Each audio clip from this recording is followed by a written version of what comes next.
Hello, good people, and welcome to Just for Sport. Jumoke Davis here for the Props Network. We are streaming live on YouTube, Facebook, and Twitch. And of course, you can get this as a podcast as well. We're here for your viewing and betting pleasure. And as I start the show today, we're talking National Football League. I watched a little bit of I guess it was like a boat parade yesterday for the Tampa Bay Buccaneers. And then after Monday's podcast with Joe Yasharoff, where he said he likes the Rams to win the Super Bowl in 2022.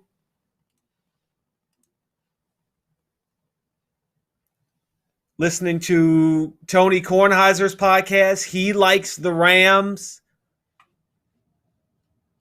to get to the Super Bowl. And all throughout Monday's show, I was in many ways talking a lot about the Super Bowl that just happened, where the Buccaneers beat the Chiefs,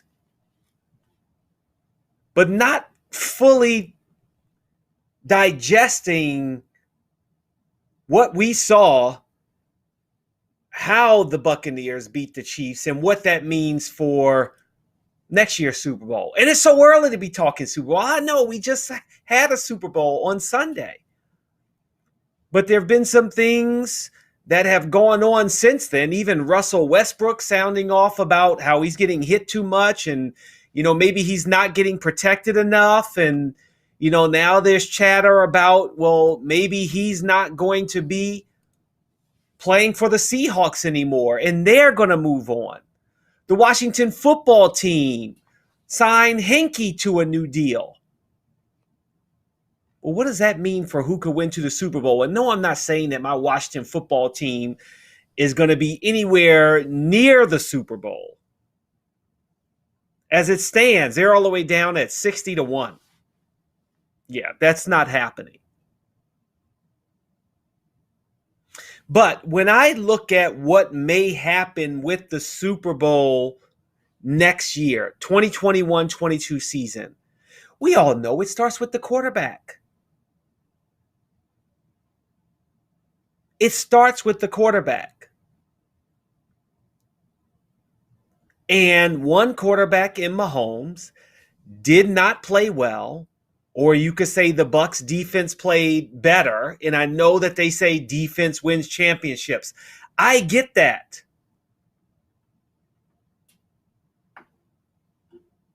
But in my mind, you don't get there without a top-notch quarterback. Now, I know there have been occasionally Super Bowls. Trent Dilfer with the Ravens. No one was thinking that he was a top QB. I mean, heck, talk about my Washington football team. Mark Rippon, Doug Williams, Joe Theismann. Those guys were not on the level of a Aaron Rodgers or Tom Brady. May not even been as talented as Patrick Mahomes. But as I look at the odds for who will win the Super Bowl or who you could pick to win the Super Bowl next year, the Chiefs are favored at 5.5-1. Plus 550. 5.5-1.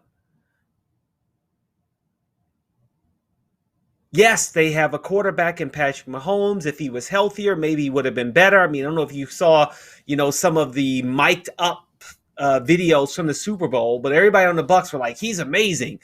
He's falling down, throwing perfect passes that they just weren't caught.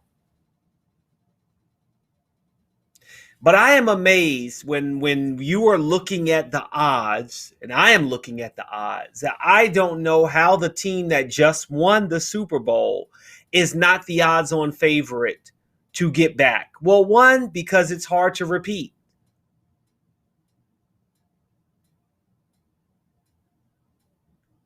the last team to repeat had the quarterback that just won it. He has been to multiple Super Bowls in his time.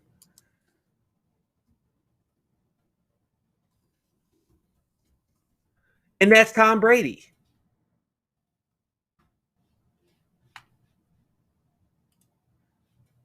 And I just don't know how you can discount Tom Brady right off the bat.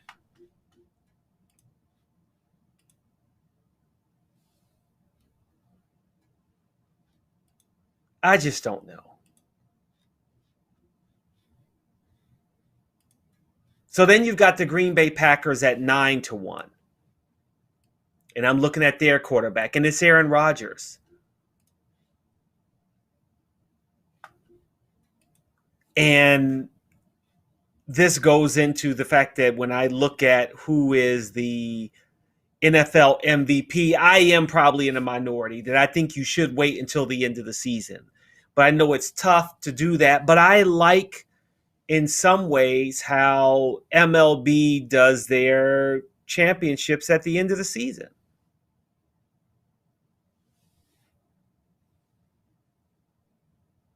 I think that's how you should do it.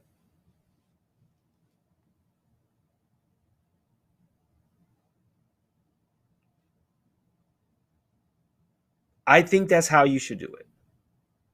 So, Aaron Rodgers is the regular season MVP, but realistically, even if you're a Packers fan, you can't call him the MVP. The MVP just won the Super Bowl.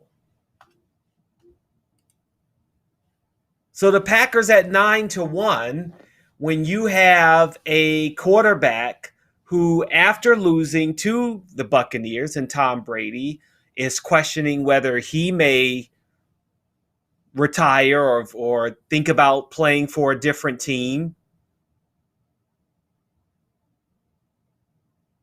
That's my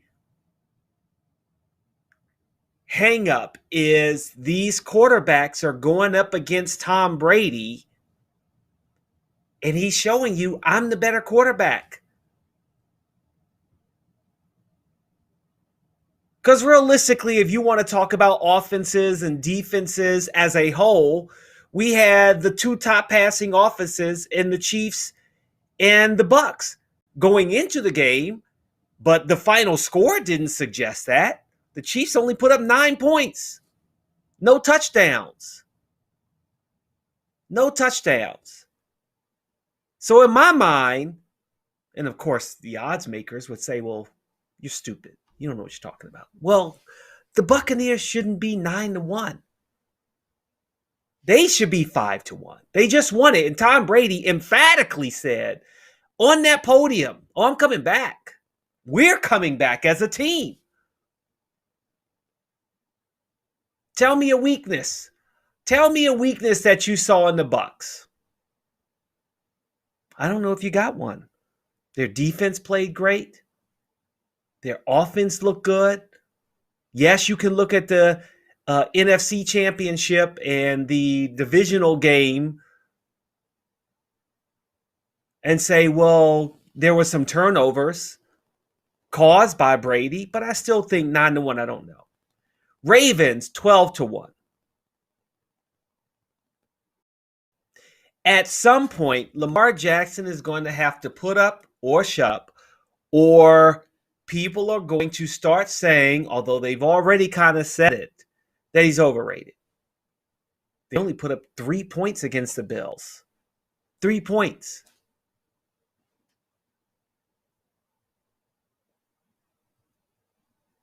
I don't know about Lamar Jackson right now. I don't. I really don't. And at 12-1, you also have the Buffalo Bills. And again, with deciding who should be higher, you tell me, how are they even? I would put the Bills at, 10-1. I put the Bills at 10-1 if you have the Ravens at 12-1. I think the Bills are the better team. Josh Allen has proven to be a dynamic quarterback and maybe better than Lamar Jackson. Maybe better than Lamar Jackson.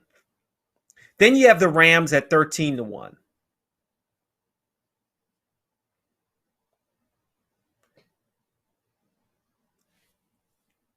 And we talked about this with Joe Yasharoff, and he seems to think, and there are others, as I mentioned, Tony Kornheiser brought it up too, they're giving a mea culpa to, or a pass to Matthew Stafford, as if what happened in Detroit shouldn't factor into what kind of quarterback you think you're going to get. Yes, it's going to be different. Does he have a better head coach in Sean McVay? Maybe. He certainly seems to have a better defense, but none of the receivers on the Rams were better than Calvin Johnson. They just weren't. And yes, Matthew Stafford had Calvin Johnson on that team in Detroit. And they couldn't get it done. Not all the years, but they couldn't get it done. Couldn't even win a playoff game. I don't see it. But there they are at 13-1. 49ers at 14-1. I think if I look at a team that I am not quite sure what happened to the 49ers. I mean, man, the last time they were in the Super Bowl, 2013. It doesn't seem, 2020. 2013 was with Colin Kaepernick. 2020. Can the San Francisco 49ers get back?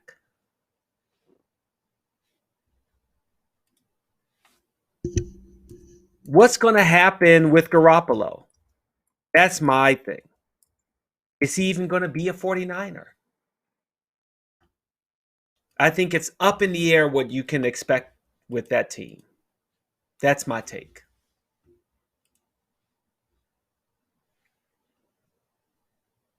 The Browns are 20-1. And they are headed in the right direction. But I don't necessarily feel like I understand the hype there. Can Baker Mayfield get them to the next level?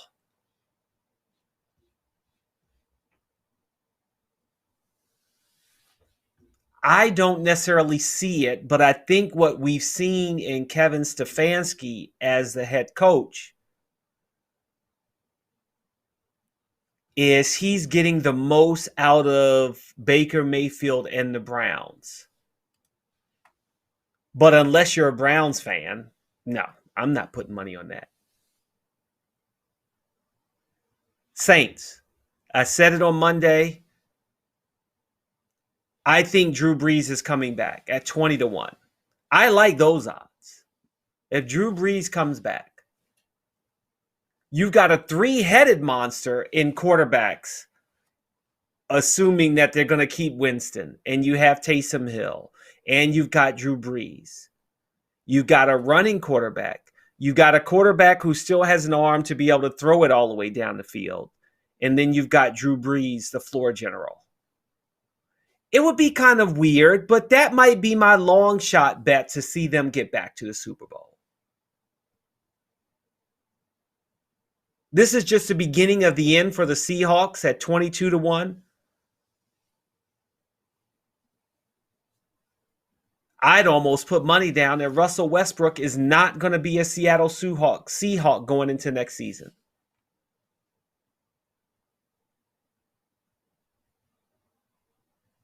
Another sleeper team is the Dallas Cowboys at 30-1. If Dak Prescott can come back and be the quarterback we were at least starting to see. He was starting to get a rapport with CeeDee Lamb. Ezekiel Elliott is a Pro Bowl running back. Defense wasn't bad. That's a good sleeper pick at 30-1. Take it now. Beyond that, I just don't know about these other teams. I mean, you got the Titans 28-1. No. Chargers, no. Steelers got to figure out what they're going to do at the quarterback position. They got to figure out what they're going to do with Juju Smith-Schuster. That's a tough one. Well, on the NFC side, you want a sleeper? Cowboys, 30-1. Favorite, of course, Chiefs, 5.5-1.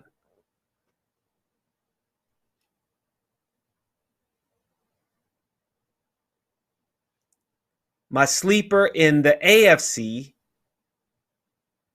might be the Colts at 25-1, but no, I don't necessarily think it's a sleeper pick. But maybe the Browns at 20-1.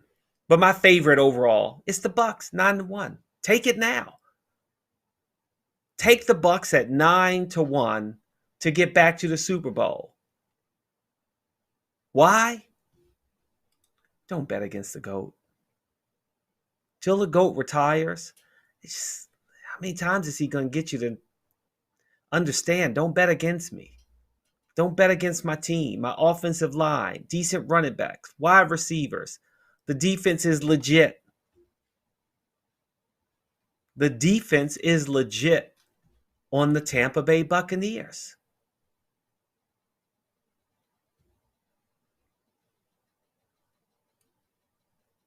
Sam says, could the Bucs get even better?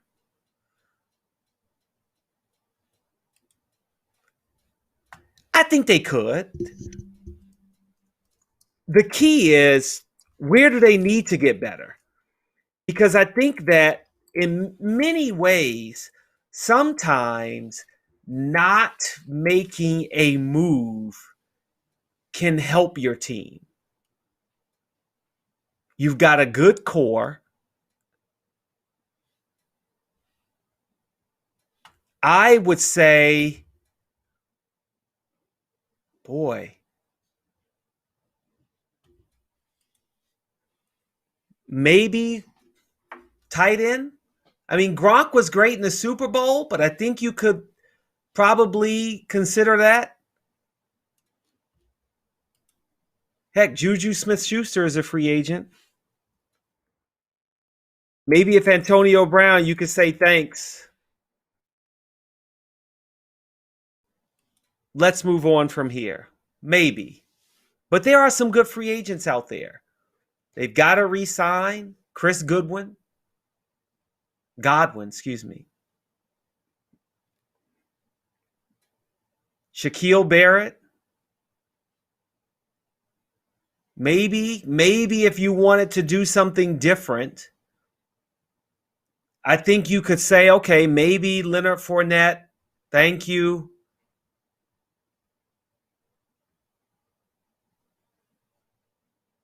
Maybe you go after Aaron Jones from the Green Bay Packers. Boy, that would really hurt them. If you're concerned about injuries, because there definitely were some injuries to the receiving core. Now, granted, I'm saying this, and he wasn't necessarily healthy, but you got a Kenny Golladay.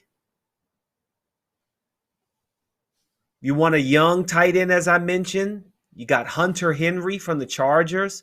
Maybe you can upgrade there.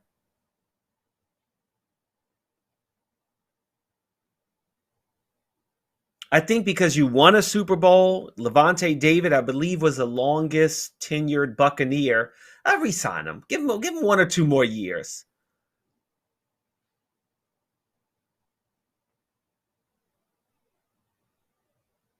I think that offensive line was very good for Tampa Bay. So I think you almost keep as much of the core team the way it is. You keep it the way it is. If you feel like defensively, Marcus May, a safety from the Jets.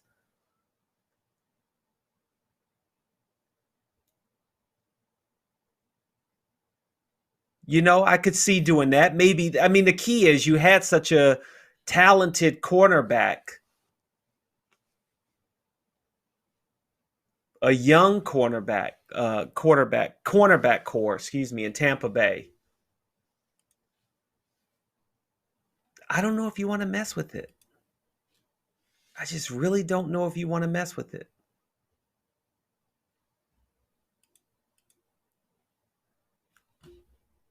But we'll see. We shall see what's gonna happen here with the Tampa Bay Buccaneers. But I say when you've got someone like Antoine Winfield Jr., I love the piece. So I know it was taunting. I know it was taunting to Tyreek Hill, but Tyreek Hill does it to everybody. How can we get all sensitive when somebody does it to him?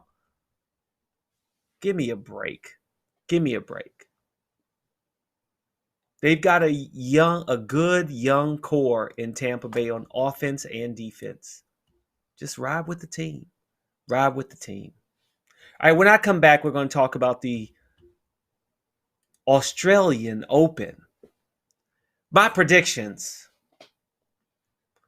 It's been rough going of late. It has with my daily predictions.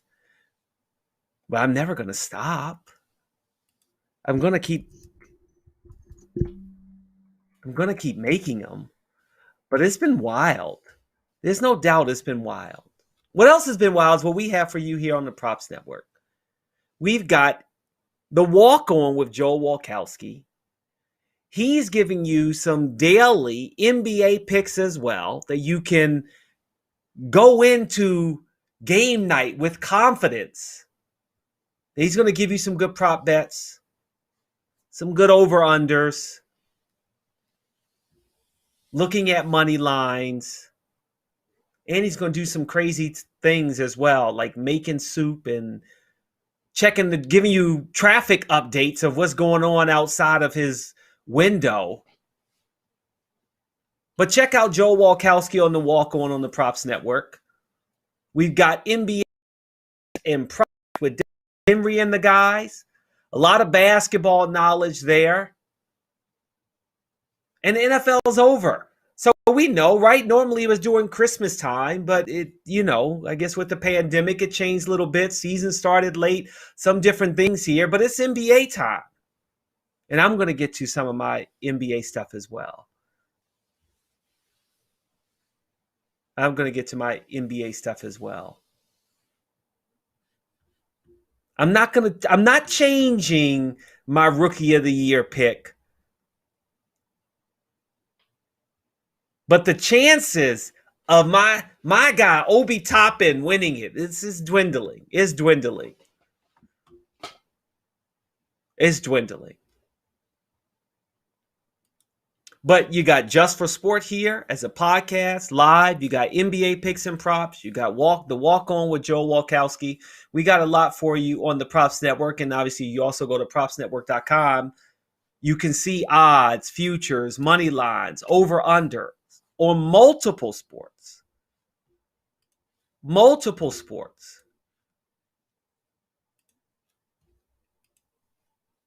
We go here right now.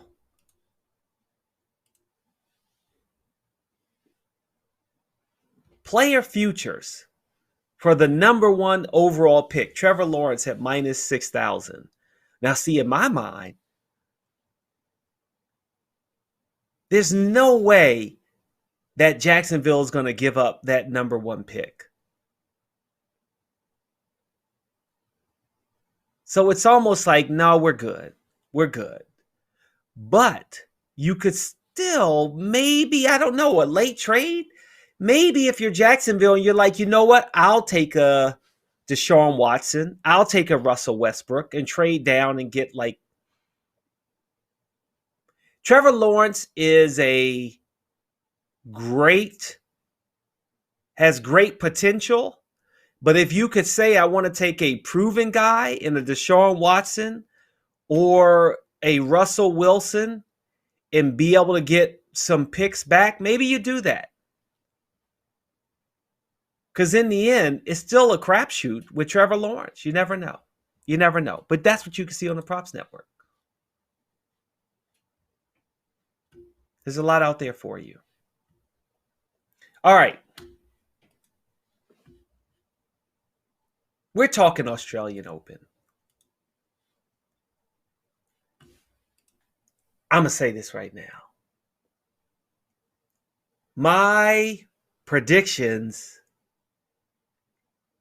haven't yielded results yet. Now, granted, Dominic Thiem, I'm team, he's still out there. Serena Williams, she still can win it. Serena Williams at 7-1. Dominic Thiem, 8-1. But if you're talking match lines, the funny thing is, I probably, and maybe you do this too, I enjoy the Super Bowl just a little bit more. Isn't when you make a bet, it's a little bit sweeter when you go with your heart. When you go with your gut.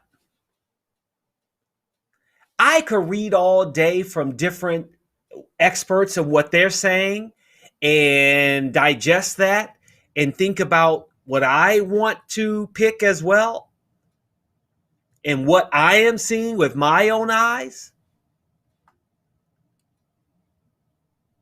But it's tough.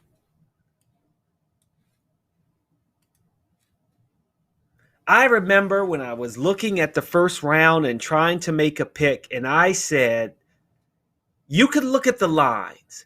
And I said Victoria Azarenka at minus 257, Jessica Pegula at plus 219.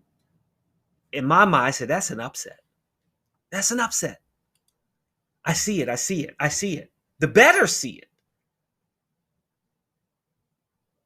The people who are putting these lines together see it. I got scared. I couldn't do it. I wanted to be right. I wanted to be right.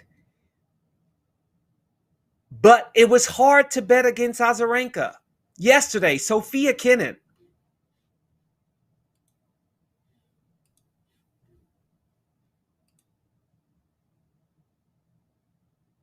No one saw Sophia Kenin losing yesterday.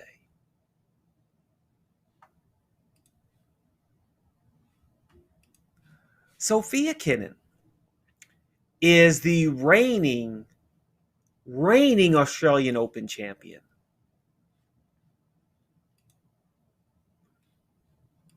She was playing well.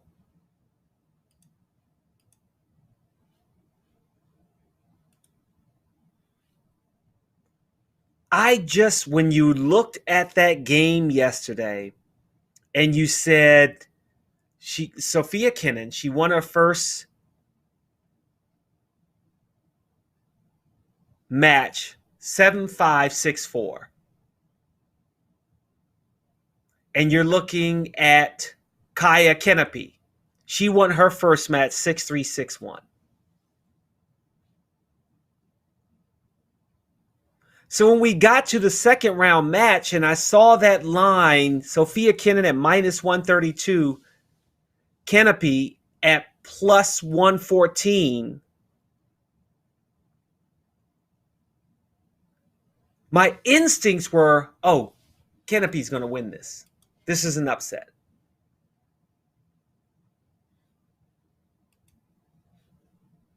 I couldn't pull the trigger. Stan Wawrinka at minus 220 versus Fucsovics at plus 180. Another upset on the men's side. That I'm not going with my gut. I couldn't go with my gut.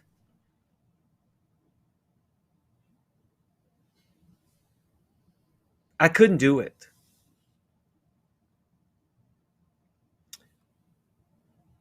And if you look at the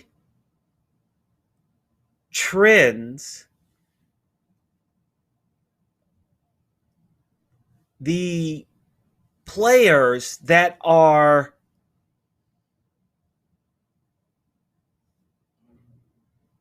if a player is struggling because they had to go 3 games to win it, that's the first place I'm looking. And I know Mark Stern says a sleeper is Bencic on the women's side. She is number 11 seed versus Mertens, the number 18 seed. And if you look at Bencic, this is tough because she's had to go 3 sets in both of her wins. Mertens won her first game in 2 sets, 6-1, 6-3. And then she won 7-6, 6-1 in the second round. So in my mind, that alone, that's a trend that says, okay, Bencic is having a hard time winning her matches. She won her first match 6-3, 4-6, 6-1. Her second match, which means she lost the second set 4-6. Her second match was 7-5, 2-6, 6-4. So that's a Mertens win, right? It has to be.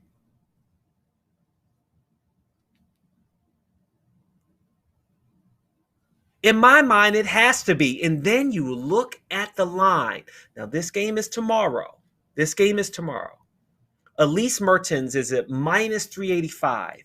Belinda Bencic is plus 290. I smell an upset. And for comparison, you look at Serena Williams.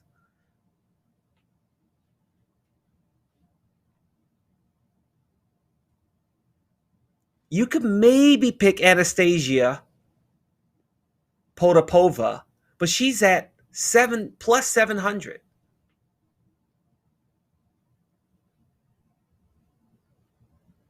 Serena Williams is at minus 1,115. To me, that's not an upset. If I'm looking at the trend here, you can look at some of these matches and see which ones are closer. And to me, that means, okay, it's more even. Garbine Muguruza is at minus 1250 against Serena Diaz at plus 800. Muguruza is going to win. Naomi Osaka is at minus 670 to Ons Jabeur at plus 460.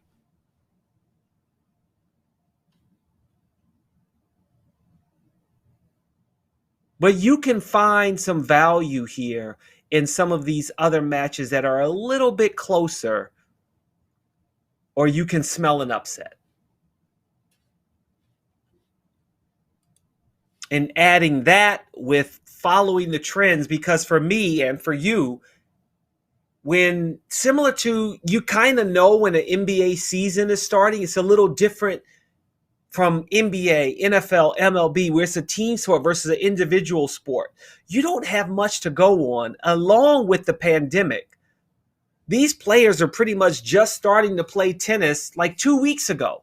So you don't know what you're going to get. There's a qualifier. A qualifier that's in the third round. And now she's going up against Jennifer Brady. Kaya Yuvan at plus 400. Jennifer Brady is at minus 560.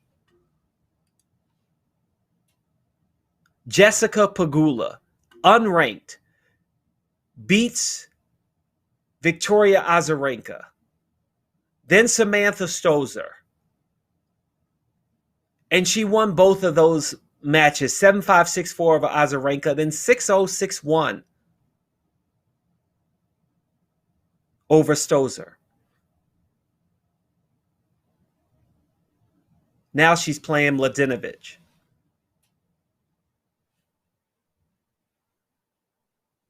You could say that Jessica Pegula is more on the roll. She hasn't dropped a set.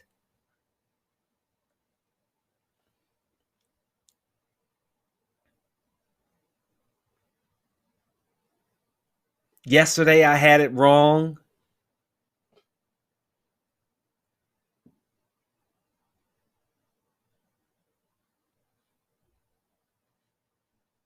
It's been tough. Coco Gauff, she lost to Svitolina.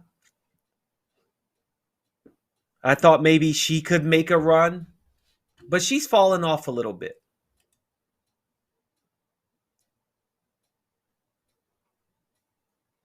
There are more non-ranked players than I expected going into the third round on the women's side than I expected.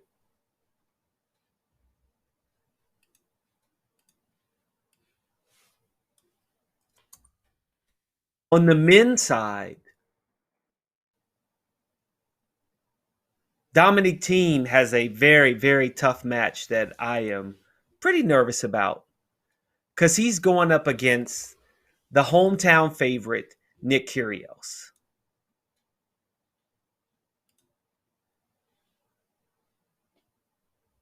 I'm not a Nick Kyrgios fan.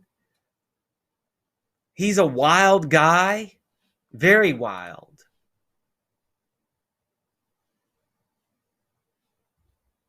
He's a very wild guy. And you never know what you're going to get out of him.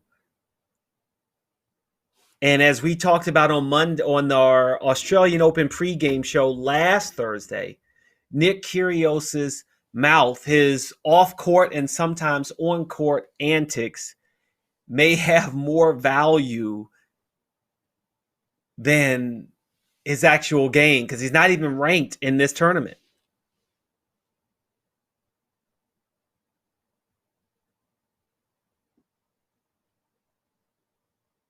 There is a qualifier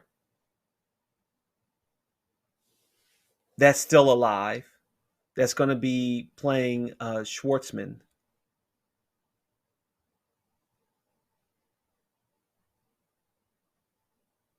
Diego Sebastian Schwartzman versus Aslan Karatsev. That match is at plus 210 for Karatsev versus Schwartzman at minus 275.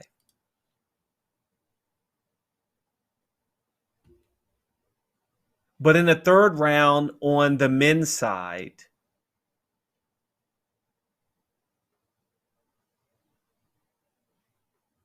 there are more favorites still alive, and I expect the favorites to move on. The odds seem to be a little closer on the men's side in some cases.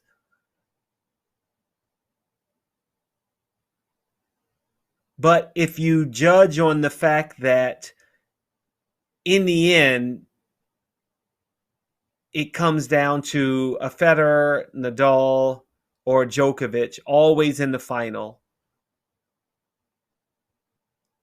But the last Australian Open had Dominic Thiem. Dominic Thiem won the last Grand Slam in the US Open. I expect him to get back to the finals this year. This may be the beginning of it.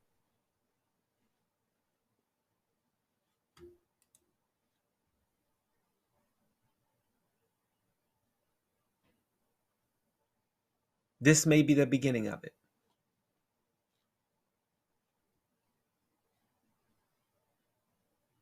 But I think overall, on the women's side is where there's more chances of an upset. The talent pool, the top talent pool is greater on the women's side than on the men's side. Yes, Serena Williams has been dominant.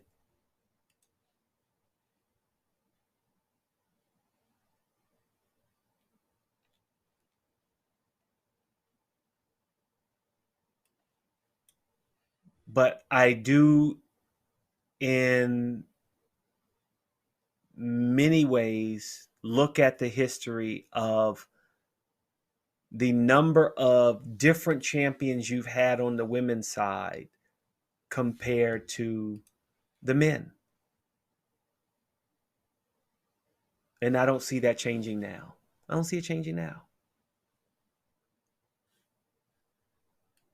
Later on social media, I'm going to do my daily pick. I've got one for tonight, so I will do that. All right, coming up, we're going to talk National Basketball Association and talk a little bit about the futures for Rookie of the Year and MVP. And MVP. All right, so if you're listening to this, you're a fan of the Props Network.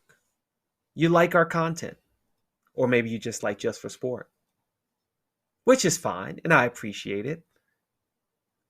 But I would also ask you to give some of our other content a try. We've got NBA picks and props, where they discuss some of the same things that I'm going to talk about, but you get a different perspective. Someday I feel like we all need to get on the show and just talk basketball. But they think differently than I do. So like when I went on NBA picks and props and I broke down how you cannot pick a team that their best player is the point guard to win the NBA championship. It just doesn't work that way. It is rare. Your best player normally cannot be the point guard. Steph Curry, an anomaly. Magic Johnson, an anomaly. Now I'm going to ask you, and the reason I brought those two players up is because look at that time span between teams that had their point guard as their best player and they won, especially more than one NBA championship. Doesn't happen. Doesn't happen. Not that often. So you can check out NBA picks and props. They have a lot of great discussions on basketball. They do some game picks, some props as well, picks and props. But you can get some knowledge. Get some knowledge to help you make a good pick. Good bets. And then Joe Walkowski on the walk on, and he also does some NBA betting as well. And we all got great knowledge. We're all bringing something different to the table, and that's what I like the most about it. You're getting different flavors. You can mix it up a little bit. We all have our different opinions. It all comes from a good place. We all have our knowledge of the leagues. So check out our Props Network content on YouTube, Facebook, Twitch, also on social media at the Props Network on Twitter, Instagram, TikTok. We got a lot of great content for you. And then lastly, check out thepropsnetwork.com where you can see betting lines as well, futures. You can see across the board what you can get on PointsBet, DraftKings, FanDuel to get the odds that you want. The odds that you want to go with when you're making your betting picks. So check out thepropsnetwork.com and our content. All right, last thing I'm talking about today is the National Basketball Association.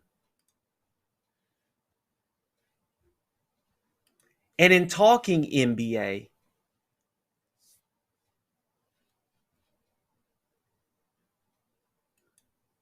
where do you see the Rookie of the Year going? Is it Lamelo Ball's already? Is that it? We're done. Because what he's doing in Charlotte, I wouldn't say it's necessarily revolutionizing the game. Am I saying that word? I feel like I can't talk. But he's a different cat. I mean, if you even watch him in that first preseason game, he had that behind the back, no look. Well, it wasn't really kind of a no look pass.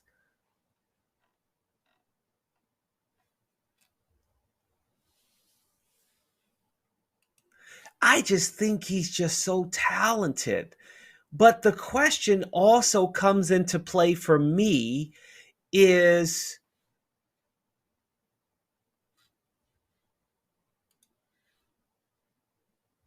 how much the standings, where your team, how they are performing should play into it.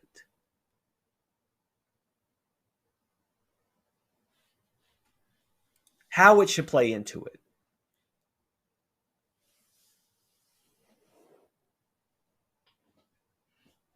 LaMelo Ball is the odds-on favorite at minus 400. You can get Tyrese Halliburton at plus 400. So there's more value in not picking LaMelo Ball. James Wiseman with the Golden State Warriors hasn't been playing much lately.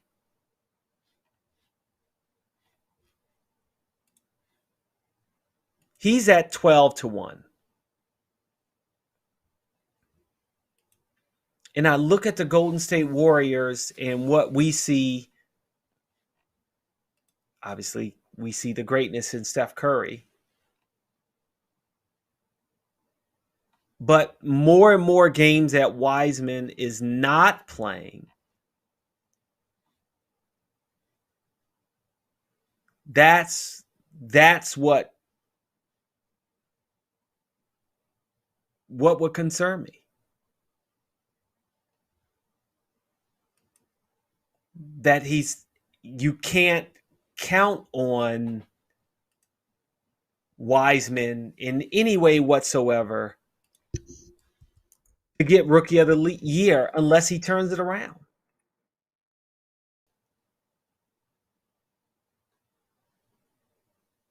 The last game he played was January 30th.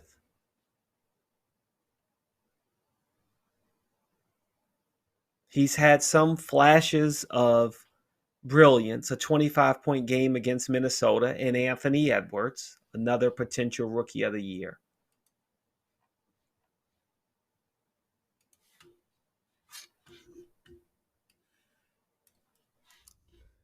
But I want to see some competition.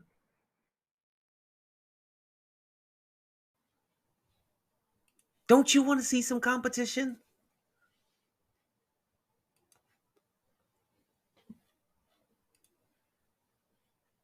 If I'm looking across the board at Rookie of the Year, and I'm getting it here shortly up on thepropsnetwork.com.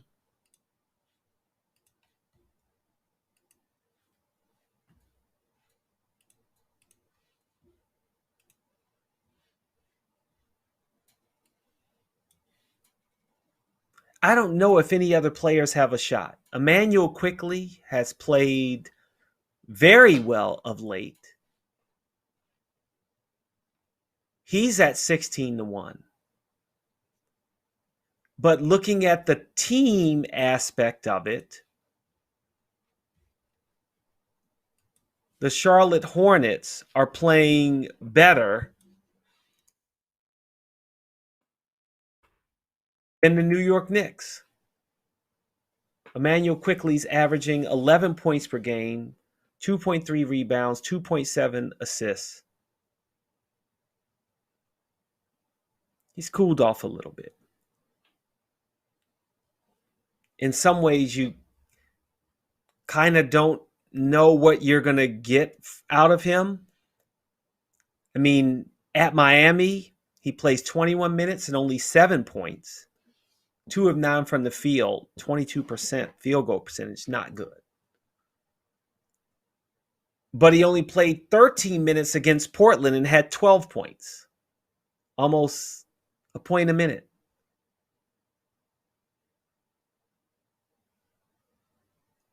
Maybe it's just a Miami thing. The last 2 games have been against Miami. 21 minutes, 7 points. 17 minutes, 5 points. So there's some inconsistency there. If you look at February, the beginning of February is back-to-back at Chicago. 13 minutes, he has 9 points. 30 minutes, he has 16 points.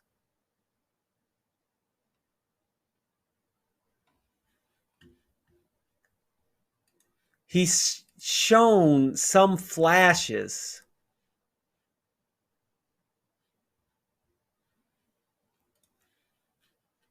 But I think in the end, not only is he going to prove to be the best ball player, but I think it's Lamelo Ball. He's averaging 14 points per game, 5.8 rebounds per game, and 6.1 assists. Even if you just looked at his last 5 games, 17 points, 24 points, 19 points, 34 points, 22 points. Now, they only won 2 of those 5 games.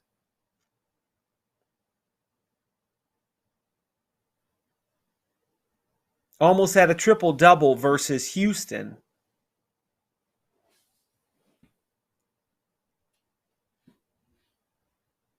But overall, he's just played really well. And he's an exciting player. And I also think when you look at what may be one of the reasons why he is better than every other rookie, very well may be because of his path to get to the NBA. Playing overseas in Europe and Australia after playing at a top high school. He's got more experience in some ways playing against professional players in a league. Grown men is more where I'm going with it, because obviously we're not going to act like an Australian basketball league is, maybe it's not necessarily better than college here. But there's something to be said for what his path, what he has done to get here, where he has played to get here. And I think it does. You look at Luka and how well Luka played as a rookie. And most of the reason why he was picked by Dallas was because, hey, he's been playing against grown men in a professional league a lot earlier in his life than the college players. And I think that's one of the reasons why Lamelo Ball's game has translated well to the NBA. And he very well may be the top ball player, period.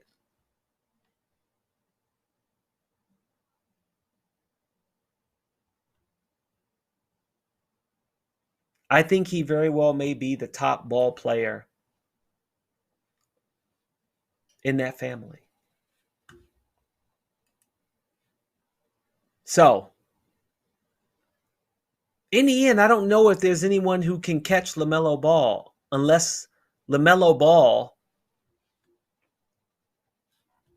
which I don't even want to say it because I feel like I'm going to jinx it, and I don't want to jinx it. But, let's just hope everyone stays healthy. That's what we want to see. But the Charlotte Hornets at 12-14,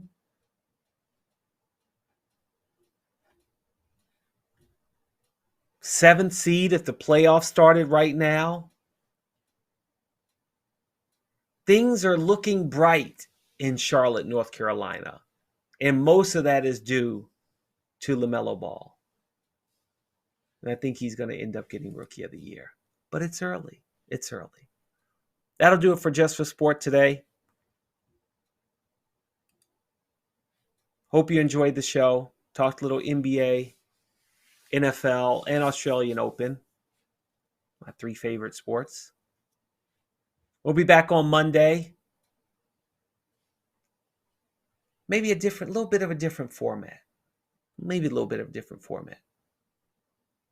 But I hope in the end, this has been good for your viewing and betting pleasure.